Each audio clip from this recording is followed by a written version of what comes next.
നമസ്കാരം.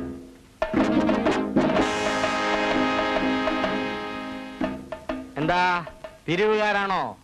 പിരിവുകാരും പിച്ചക്കാരും ശനിയാഴ്ച ഉച്ചയ്ക്ക് വന്നാ മതി, അന്നേ ഞാൻ പിച്ച കൊടുക്കൂ.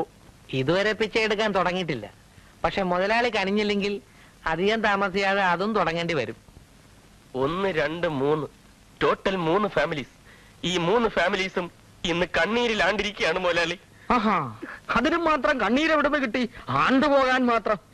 സാർ, അവനത് കുറച്ച് ആലങ്കാരിക ഭാഷയിൽ പറഞ്ഞതേ ഉള്ളൂ. ഞങ്ങളുടെ 3 കുടുംബങ്ങൾ, അവരുടെ കംപ്ലീറ്റ് ഫ്യൂച്ചർ ഇന്ന് അപകടത്തിലാണ് സാർ. ഞങ്ങളുടെ കോളേജിലെ ഏറ്റവും ബ്രില്യൻ സ്റ്റുഡൻസ് ഞങ്ങൾ 3 പേരുമാണ്. ആർക്കാണ് 1ാം റാങ്ക് കിട്ടുക എന്ന് മത്സരിച്ച് പഠിച്ചുകൊണ്ടിരുന്നപ്പോഴാണ് ഇടുത്തി പോലൊരു സസ്പെൻഷൻ ഞങ്ങളുടെ തലയിൽ വീണത്. അപ്പൊ നിങ്ങളാണ് ആ മാതൃകാ വിദ്യാർത്ഥികള്? ഞാൻ പ്രതീക്ഷിച്ചിരിക്കുകയായിരുന്നു. അപ്പൊ ഞങ്ങൾ ലേറ്റായി പോയില്ലല്ലോ സാർ?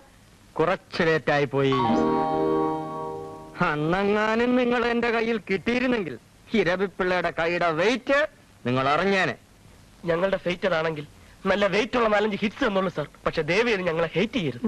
ഹേറ്റ് ചെയ്യും, ഞങ്ങളെ ഹേറ്റ് ചെയ്യരുത് സാർ. ഹേറ്റ് ചെയ്യും. അല്ല, ഹേറ്റ് ചെയ്യരുത്. ചെയ്യും ചെയ്യും ചെയ്യും. നമസ്കാരം. നമസ്കാരം. നമസ്കാരം മാഷ. ഇത് എന്റെ അനിയനാണ്.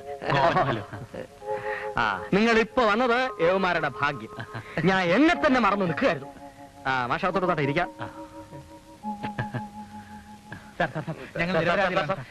സാറൊന്ന് പറയണം സാർ. സാർ ഞങ്ങൾ ഇനി മേലും ഞങ്ങൾ സമാധാന അക്ഷരം വേണ്ടില്ല. ഗെറ്റ് ഔട്ട് എന്ന് പറഞ്ഞാൽ പുറത്ത് പോകുമെന്നാണ് അർത്ഥം. വരൂ. നിങ്ങളോടല്ല, മാഷോടാ.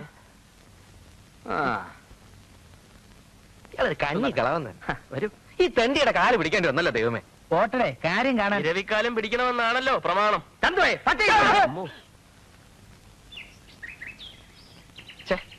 സേതു വീട്ടിലുള്ളപ്പോ ചെന്നാ മതിയായിരുന്നു. എങ്കിൽ ചീത്തവിളി അവളുടെ മുമ്പ് വെച്ചാകുമായിരുന്നു.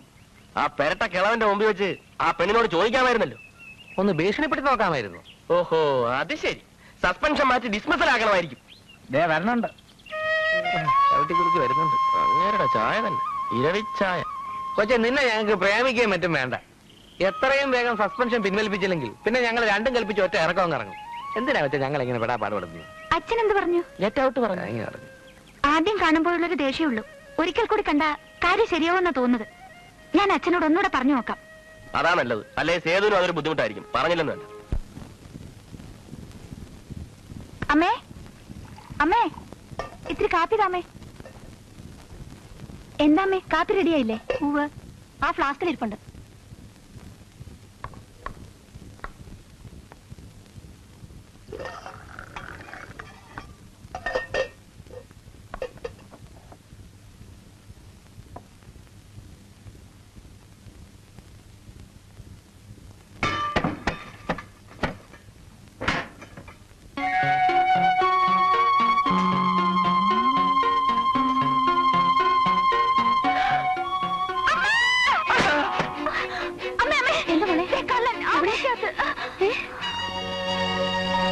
അയ്യോ, ഈ കൊച്ചിനെ കണ്ടിട്ടാണ് നീ ബഹളം ഉണ്ടാക്കിയത്? ഏതായി സത്വം? ഞാനും അങ്ങ് പേടിച്ചുപോയി. ഇയാളാ തിരുമുഖം ഒന്ന് തുടച്ചാട്ടെ. മഹാവൃത്തികേടായിരിക്കുന്നു. സോറി. മകളായിരിക്കും. അതെ, നമ്മുടെ മുറിക്കകത്ത് കൂട്ടിയിട്ടിരിക്കുന്ന ഇരുമ്പ് സാധനങ്ങളൊക്കെ നോക്കാൻ വന്ന ആളാ. അച്ഛൻ മുറിക്കകത്ത് കയറ്റി വിട്ടിട്ട് അങ്ങ് പോയി. ഞാനതങ്ങ് മറക്കുകയും ചെയ്തു. ഓ, പഴയ സാധനങ്ങൾ വിലയ്ക്ക് വാങ്ങാൻ വന്നതാവും അല്ലേ? വളരെ നന്നായി. ആ മുറിയൊന്ന് വൃത്തിയായി കിട്ടുമല്ലോ. അല്ല, പഴയ ഇരുമ്പിന് കിലോയ്ക്ക് എന്ത് വില തരും? അത് ഞാൻ എന്താ വെറുതെ എടുത്തോണ്ട് പോകാനാണോ? ദാസമാസ്റ്റർ കൂടെ വന്ന ആളാ. ചിലപ്പോ നിന്റെ അച്ഛൻ വെറുതെ കൊടുക്കാന്ന് പറഞ്ഞു കാണും. ഒരുപാട് ഇരുമ്പില്ലേ? ഒക്കെ ദ്രവിച്ച് നാശമായിരിക്കുക. വളരെ കഷ്ടപ്പെട്ട് ഒരുക്കിയെടുത്താൽ 5-10 രൂപയ്ക്കുള്ളത് കിട്ടും. നുണ പറഞ്ഞ് പറ്റിക്കാന്ന് കരുതണ്ട. ഇയാൾ ഇട്ടിരിക്കുന്ന പാന്റ് ഷർട്ടും ഒക്കെ ഇത്തിരി വില കൂടിയതാണല്ലോ. ഇതുപോലെ ആളുകളെ പറ്റിച്ച് ഒത്തിരി കാശുണ്ടാക്കി കാണും അല്ലേ? അമ്മേ, ആ മുറിക്കകത്ത് പഴയതാണെങ്കിലും വില പിടിച്ച പല സാധനങ്ങളും ഉണ്ട്. ഇയാളെല്ലാം കട്ടോണ്ട് പോയാൽ? എനിക്ക് ഇരുമ്പിന്റെ ബിസിനസ്സേ ഉള്ളൂ, മോഷണമൊന്നുമില്ല. ഒരു ബിസിനസ് ഇപ്പൊ വേണ്ട, അച്ഛനുള്ളപ്പോ വരൂ. കുട്ടിയുടെ അച്ഛൻ എന്നോട് പറഞ്ഞെടുത്തോ? ഒക്കെ ഇല്ല, പൊയ്ക്കോളൂ. അച്ഛനുള്ളപ്പോഴല്ലാതെ ഒന്നും തൊട്ടുവരുത്. തന്നോട് പോവാനല്ലേ പറഞ്ഞത്? ഇതാ തരാം. എവിടെ കിടന്നത്? ഓരോ ശല്യങ്ങളൊന്ന് കയറിക്കൊള്ളും. അമ്മയ്ക്കൊന്ന് പറഞ്ഞൂടെ? ഞാൻ എന്ത് പറയാനാ? നിന്റെ അച്ഛന്റെ സ്വഭാവം നിനക്കറിയില്ലേ? ഓ ഇരുമ്പ് വെച്ചോടക്കാരനോ? എവിടെ ആകെ കൊളവാക്കിയല്ലോടി കാർത്തി. അത് ദാസൻ മാസ്റ്റർ അനിയനാ. 2 എമ്മ എടുത്ത ആളാ. Double Emma, ബഹുമിടുക്കൻ. വാസ്തുകലകളെ കുറിച്ച് ചില ഗവേഷണങ്ങൾ നടത്തിക്കൊണ്ടിരിക്കുകയാണെന്നും പഴയ ചില താളിയോല ഗ്രന്ഥങ്ങളോ നാണയങ്ങളോ കിട്ടിയാൽ നന്നായിരിക്കുമെന്നും എന്നോട് പറഞ്ഞപ്പോ ആയിക്കോളൂ എന്ന് ഞാനും പറഞ്ഞു. ആണോ? എന്നിട്ട് അയാൾ എന്നോട് പറഞ്ഞല്ലോ പഴയ ഒരു ഇരുമ്പ് കച്ചവടക്കാരനാണെന്ന്. വെറും ആക്രി. മാക്രി. നീ അങ്ങനെ ധരിച്ച സ്ഥിതിക്ക് ഇനി നിന്നെ തിരുത്തിയോണ്ട് വലിയ പ്രയോജനമില്ലെന്ന് അയാൾ കരുതി കാണും. ചേച്ചേ, ഞാൻ ഒരുപാട് വഴക്കും പറഞ്ഞു. വഴക്കും പറഞ്ഞോ? നിന്റെ തള്ളയുടെ ബുദ്ധി തന്നെയാണല്ലോ ദൈവം നിനക്കും തന്നിരിക്കുന്ന കഴുത ബുദ്ധി. എന്റെ വായിന്നൊന്നും കേൾക്കരുത്. ഈ വാഗുണ്ടൊന്ന് ഒച്ചത്തി പറയാൻ വേണ്ട. ഇനി താഴെ പോരും. വെപ്പ് വല്ലാണെന്ന കാര്യം ഓർമ്മ വേണം. എന്റെ മൂദേവി കിളി വരുന്നുണ്ട്. അൽ ദമാമിന്ന് ഒരു ജോഡി സ്വർണ്ണപ്പല്ല്, 5 പവൻ വായിക്കകത്ത്.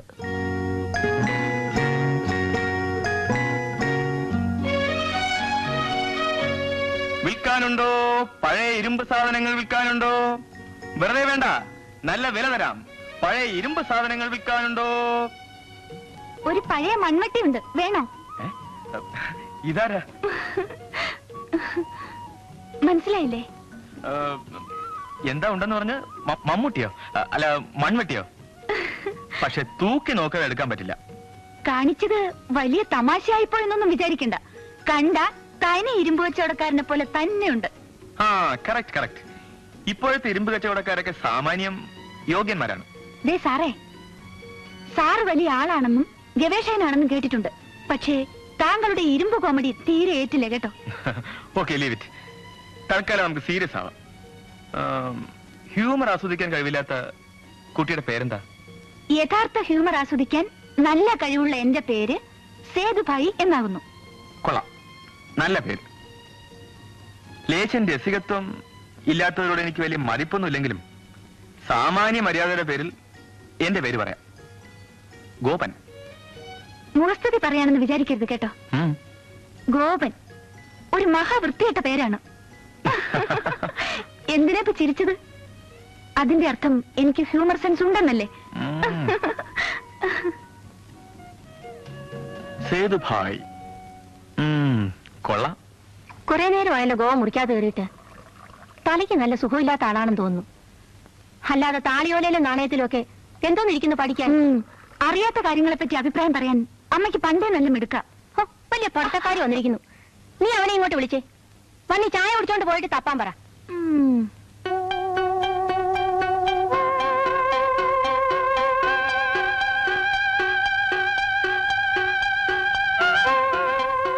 മിസ്റ്റർ ഇരുമ്പേ, ഇരുമ്പിനെ അമ്മ വിളിക്കുന്നു. നല്ല കലാബോധമുള്ള പാർട്ടീസ് ആണല്ലോ. ഇത്രയും നല്ലൊരു വീണ ഈ ചവറുകൾക്കിടയിൽ കൊണ്ടിടാൻ നല്ല കട്ടിയുള്ള മനസ്സ് തന്നെ വേണം.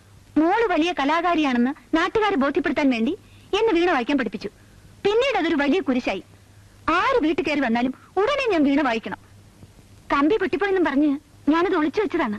പക്ഷെ അറിയാവുന്ന വിദ്യ സാധകം ചെയ്യാതെ നശിപ്പിച്ചു കളയുന്നത് ദൈവദോഷമാണ്. ഒരു പ്രദർശന വസ്തുവായി അരസികന്മാരുടെ മുമ്പിൽ ഇരിക്കാൻ എനിക്ക് വയ്യാഞ്ഞിട്ടാ. ബുദ്ധിമുട്ടില്ലെങ്കിൽ ഈ വീണ കുറച്ചൊന്ന് വായിച്ചാൽ തരക്കേടില്ല. ദേവി ഇത് ഉപദ്രവിക്കില്ലേ? അച്ഛൻ കണ്ടാ പിന്നെ ഇത് പ്രശ്നമാവും. ഇല്ലെന്നേ. സേതു വീണയിൽ മീട്ടുന്ന സ്വരങ്ങൾ ഞാൻ എന്റെ തൊണ്ടയിൽ കേൾപ്പിക്കാം. എന്താ, എന്നോട് മത്സരത്തിനുണ്ടോ? ഞാൻ ഒരു മത്സരത്തിനുമില്ല. വാ. അയ്യോ, ഞാൻ പറയുന്ന കേൾക്കുന്നേ. Flowers are beautiful. പ്ലീസ്. കമ്പി പൊട്ടിപ്പോയെന്ന് സേതു നുണ പറഞ്ഞതായിരുന്നു. ഞങ്ങൾ തമ്മിൽ ചെറിയൊരു മത്സരം നടത്താൻ പോവുകയാണ്. അങ്ങനെ തോപ്പിക്കാനൊന്നും നോക്കണ്ട. ഞാനാണ് അവളെ വീണ പഠിപ്പിച്ചത്. എന്താ കാര്യം? വീണയിലെ സ്വരത്തിനൊത്ത് നിമിഷ കവിത ഉണ്ടാക്കി ഞാൻ പാടുമെന്ന് പറയായിരുന്നു. എങ്കിലും ഒന്ന് കാണണമല്ലോ. കാണാനൊന്നുമില്ല. എന്നാ വിടരുത് മോളെ. കാണിച്ചൂട് മോളെ, പുതുശ്ശേരി തറവാട്ടുകാരുടെ മിടുക്ക്. ശരി, തുടങ്ങാം.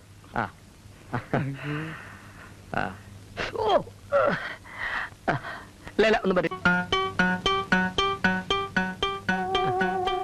ഇത് സംസ്കൃതമാണെന്ന് തോന്നുന്നില്ല. ഒരു പിടി കിട്ടുന്നില്ലല്ലോ. ഇത് പക്ഷെ അത്ര പഴയതൊന്നുമല്ല. പഴയതാകണമെന്നില്ല. വാസ്തുശില്പങ്ങളുടെ കാലനിർണയത്തിന് സഹായിക്കുന്ന എന്തെങ്കിലും ഒരു സൂചന കിട്ടിയാൽ ഭാഗ്യം. പഴയ ലിപി അറിയാവുന്ന ആരുണ്ട് ഇവിടെ? ആ, വഴിയുണ്ട്. ആളെ പറഞ്ഞുതരാം. ആദ്യം നീ ഒന്ന് വൃത്തിയായിട്ട് കഴുകിയെടുക്ക.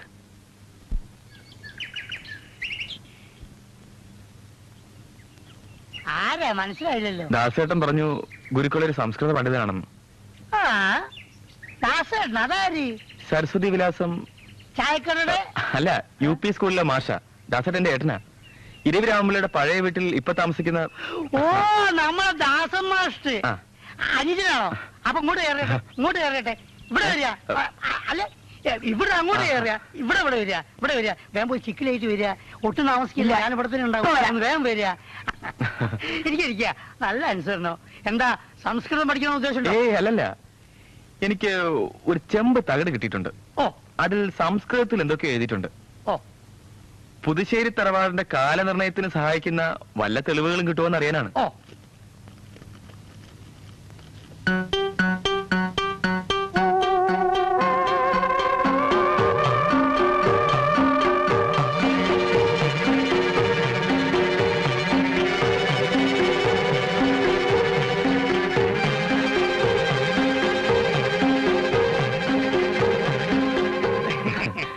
ചില അക്ഷരങ്ങള് മാഞ്ഞു പോയിട്ടുണ്ട്. അതുകൊണ്ട് ആശയങ്ങൾ വെക്കുന്നതല്ല. ഞാനൊരു കാര്യം ചെയ്യാം. ഈ ഇടത്തും വലത്തുള്ള അക്ഷരങ്ങൾ വെച്ചുകൊണ്ട് ഇടയിൽ മാഞ്ഞു പോയിട്ടുള്ള അക്ഷരം ഏതാ ഞാൻ ഗണിച്ചു നോക്കാം. അതിന് കുറച്ച് സമയമെടുക്കും. നാളെയോ മറ്റന്നാളോ ഇതുവഴി വരുമ്പോ ഞാൻ അവിടെ ശരിപ്പെടുത്തി തരാം. എന്ന് ഇറങ്ങിക്കോളൂ, ഇറങ്ങിക്കോളൂ.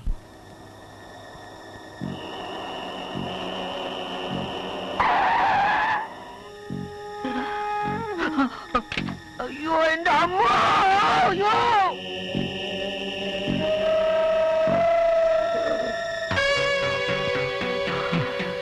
താനായിരുന്നോ? ഉയരെടുത്തു പോയല്ലോടോ. 5 മണി മുതലേ കണ്ണിൽ എണ്ണ ഒഴിച്ച് ഞാൻ വഴിയിൽ കാത്തു നിൽക്കുക. എന്തിന്? മനുഷ്യനെ പേടിപ്പിച്ചു കൊല്ലാനോ? ഗുരുതരമായൊരു പ്രശ്നമുണ്ട്. എന്നാ താനും കയറി ഇരിക്കുക. എനിക്കിപ്പോ ഒരിടത്ത് ഇരിപ്പുറച്ചില്ല. പ്രദേശം കൊണ്ട് അറിയാതെ. എന്തുവാടോ? പറയാം. പക്ഷേ എന്തു പക്ഷേ? എന്നെ പിള്ളേച്ചൻ തെറ്റിദ്ധരിക്കരുത്. ഇല്ല. പിള്ളേച്ചന് സ്വപ്നം കാണാൻ പറ്റാത്തൊരു സൂത്രം കൈവരാൻ പോവുകയാണ്. എന്തുവാടോ താനീ പറയുന്നേ? വിശദമായി പറയുന്നതിന് മുമ്പ് പിള്ളേച്ചൻ എനിക്ക് ഉറപ്പ് തരണം. എന്തുറപ്പ്? കിട്ടുന്നതിൽ പാതി. എന്താണെന്നറിയാതെ? എന്തായാലും ശരി. പോരാ, ആണയിടണം. എന്റെ ഒറ്റ മകളാണ് സത്യം. കിട്ടുന്നത് പാതി. ദാസൻ മാസ്റ്റർക്ക് പിള്ളേച്ചൻ വിറ്റ് കഴിഞ്ഞ പുതുശ്ശേരി തറവാട്ടിലെ നടുമുറ്റത്തുള്ള കുളത്തിൽ വിലമതിക്കാനാവാത്ത വിധം വിലയുള്ള ഒരു നിധി കുംഭം അടക്കം ചെയ്തിട്ടുണ്ട്. പരദൈവങ്ങളാണ് സത്യം.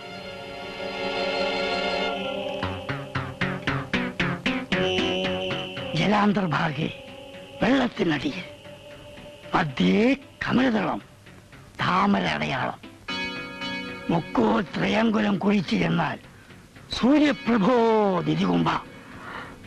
സൂര്യനെ പോലെ വെട്ടിത്തിളങ്ങുന്ന നിധികുംഭം.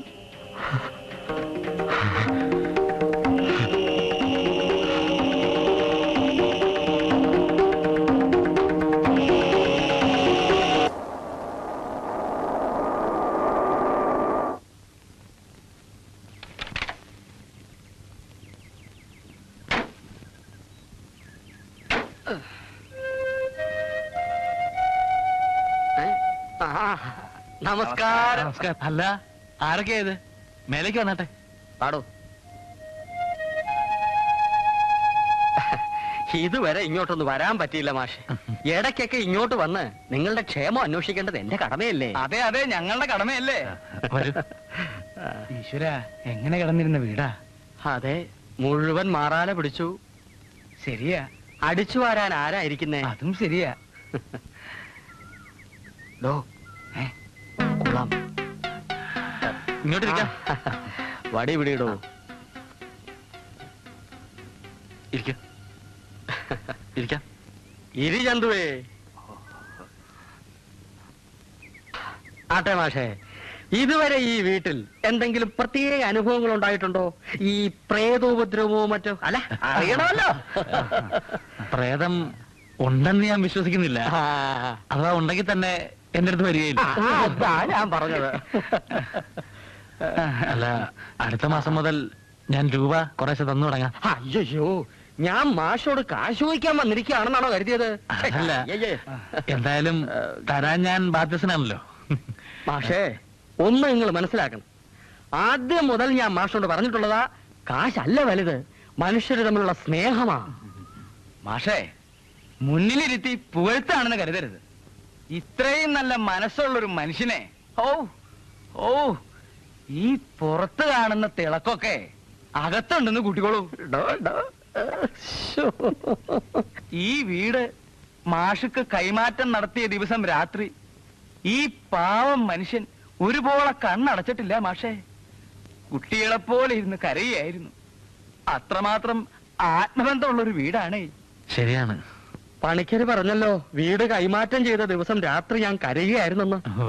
എന്നാ സത്യം അതല്ല മാഷേ. അന്ന് മുതൽ ഇന്നു വരെ ഞാൻ കരയാത്ത ദിവസങ്ങളില്ല. ഒന്ന് മയങ്ങിപ്പോയാൽ ഉടനെ സ്വപ്നത്തിൽ പരദേവതകളുടെ വരവായി. ദൈവങ്ങളാണേ. എടാ ഇരവി രാമൻപിള്ളേ, കുലദ്രോഹി, സ്വന്തം തറവാട് കളഞ്ഞു കുളിച്ചോനെ എന്നും പറഞ്ഞ് പരദേവതകൾ ഒന്നടങ്കം എന്നെ കിടത്തി പുറത്തേക്കില്ല മാഷേ. ഞാൻ അധികം വളച്ചു കിട്ടുന്നില്ല. മാഷ് തന്ന കാശ് ഞാൻ തിരിച്ചു തരാം. വീടൊഴിഞ്ഞു എന്നാ വലിയ ഉപകാരമായി. എനിക്ക് മനസ്സമാനത്തോടെ കിടന്നു ഉറങ്ങാമല്ലോ. തന്ന കാശിന് ഞാൻ പലിശ തന്നേക്കാം. പലിശയുടെ അല്ല, ബ്ലേഡ് കമ്പനിക്കാർ തരുന്ന അത്രയും പലിശ തരാം. അല്ല, അതൊന്നും അല്ല. നാട്ടിലുണ്ടായിരുന്ന സ്ഥലം വിറ്റ് കിട്ടിയ കാശാണ് ഞാൻ അങ്ങോട്ട് തന്നത്. പെട്ടെന്നിപ്പോ വേറൊരു സ്ഥലം ശരിയാകാതെ വൈകിയാ പറ്റില്ല. ഇനിയിപ്പോ പലിശ മാത്രം പോരാ, ലാഭം കൂടെ വേണമെങ്കിൽ അതും തന്നേക്കാം. ഒരു 10,000 രൂപ കൂടുതൽ തരാം. അയ്യോ, 10,000 രൂപയോ? അതല്ല, അയ്യപ്പൻ ചേട്ടന്റെ ചായപ്പിലേക്ക് തന്നെ വീണ്ടും തിരിച്ചു പോകാൻ പ്രയാസമുണ്ട്. വേറൊരു വീട് ശരിയാകുന്നത് വരെ. ആഹാ, ഇവിടെ ഉണ്ടായിരുന്നോ? എവിടം വരെ ആയി ഗവേഷണമൊക്കെ? അങ്ങനെ പോകുന്നു. ഒരു കാര്യം പറഞ്ഞോട്ടെ. ഒരു സെക്കൻഡ്. ഈ ഗവേഷകൻ അത്ര ശരിയല്ല. നീ പറഞ്ഞത് ശരിയാണ് ചന്തുവേ. എന്തുവാ ദാസേട്ടാ, താമസിക്കാൻ വേറെ വീട് കിട്ടിയാൽ ഈ വീട് ഒഴിഞ്ഞെടുക്കുന്ന ദാസൻ പറയുന്നു. എന്തെങ്കിലും ആയിക്കോട്ടെ, ആ പാവത്തിന് ഉറക്കം വരുന്നില്ലെന്ന് പറഞ്ഞു കേട്ടില്ലേ? ഉറക്കം വരുന്നെങ്കിൽ വല്ല സ്ലീപ്പിംഗ് പിൽസും കഴിക്കട്ടെ. എന്ത് വന്നാലും ഈ വീട് ഞാൻ ഒഴിഞ്ഞു കൊടുക്കില്ല. പതുക്കെ വീടാക്കി വിട്ടുകൊടുത്താലും നിന്റെ ഗവേഷണത്തിനൊന്നും അങ്ങനെ എതിര് പറയൂല. ഈ വീട്ടിന്റെ റിയൽ വാല്യൂ എന്താണെന്ന് ദാസേട്ടന് അറിയില്ല. മുടക്ക് മുതലും ലാഭം തരാമെന്നല്ലേ അങ്ങനെ പറയുന്നത്? ഞാൻ ഉദ്ദേശിക്കുന്ന വാല്യൂ ദാസേട്ടൻ പറയുന്ന വാല്യൂ രണ്ടും രണ്ടാണ്. എടാ, ഞാൻ ഇല്ല, ഞാൻ ഒരിക്കലും സമ്മതിക്കില്ല. അല്ലടോ, ഇത് അതല്ല. വീടൊഴിയാൻ ദാസേട്ടന് മാത്രമല്ല, എനിക്കും തീരെ താല്പര്യം തോന്നുന്നില്ല. ഗോപൻ കുഞ്ഞ് ഇപ്പൊ വന്നതല്ലേ? ദാസമാഷ് പറയട്ടെ. എന്നോട് ക്ഷമിക്കണം, എനിക്ക് ബുദ്ധിമുട്ടാണ്. എന്ത് വിട്ടി തമാശ നിങ്ങൾ ഈ പറയുന്നത്? ഞാൻ നിർബന്ധിച്ചിട്ടല്ലേ നിങ്ങൾ ഈ വീട് വിലക്കെടുത്തത്? ഇഷ്ടമുണ്ടായിട്ടല്ലല്ലോ. പിന്നെ ഇപ്പൊ പുതിയതായിട്ട് എവിടുന്ന് ഒന്നും ഒരു ഇഷ്ടം. രേഖാമൂലം വീട് എഴുതുന്ന സ്ഥിതിക്ക് ഇനി ഞങ്ങളുടെ ഇഷ്ടം കൂടി ഒരു പ്രശ്നമാണല്ലോ. താനൊന്നും ഉണ്ടായിരിക്കണം. രൂപ മുഴുവൻ വാങ്ങിയിട്ടല്ല ഞാൻ വീട് എഴുതി കൊടുത്തത്. ഇനിയിപ്പോ വിറ്റിട്ടില്ല എന്ന് രേഖ ഉണ്ടാക്കാനും എനിക്ക് വലിയ ബുദ്ധിമുട്ടൊന്നുമില്ല. എങ്കിൽ പിന്നെ വെറുതെ നിർബന്ധിക്കുന്നതിന്. ദാസമാഷ് എന്ത് പറയുന്നു? മാഷ് പറ. ശരി, ഞാൻ ഒരു കാര്യം ചെയ്യാം. 25,000 50,000 നിങ്ങൾക്ക് അധികം തരാം. പക്ഷേ എനിക്ക് നിർബന്ധമായും വീട് ഒഴിഞ്ഞു തന്നേ പറ്റൂ. കാശല്ല പ്രശ്നം. പിന്നെ എന്തൊലക്കെയാണോ പ്രശ്നം? എവിടുന്ന് വന്നടാ ശ്രീകരൻ? Hello, yes. നിങ്ങൾക്ക് എന്നെ തന്തയാവാനുള്ള പ്രായമുണ്ട്. വാക്കുകൾ കുറച്ച് സൂക്ഷിച്ച് ഉപയോഗിച്ചാൽ കൊള്ളാം. ഇല്ലെങ്കിൽ നീ എന്നെ വിഴുകിക്കളയോ? ക്ഷമിക്കണം പിള്ളേച്ച, പയ്യനല്ലേ, ഇവരെല്ലാഞ്ഞിട്ടാ. ആവശ്യത്തിനുള്ള വിവരമൊക്കെ ഉണ്ട്. ഒന്നും മിണ്ടറിയോ? പിള്ളേച്ചൻ ആരാണെന്ന് വിചാരിച്ചിട്ടാ കിടന്ന് വിലസുന്നത്. വന്നാട്ടെ പിള്ളേച്ച. ആലോചിക്കാൻ ഞാൻ കുറച്ചുകൂടെ സമയം തരുന്നു. പാലക്കാട്ടുകാരി എന്റെ നാട്ടിൽ വന്ന് എന്നോട് മത്സരിച്ച് ജയിക്കാമെന്ന് വിചാരിക്കണ്ട. ഇത് ഇരവി രാമൻപിള്ളയാണ്, പപ്പനാവന്റെ മണ്ണ് ജനിച്ചവൻ.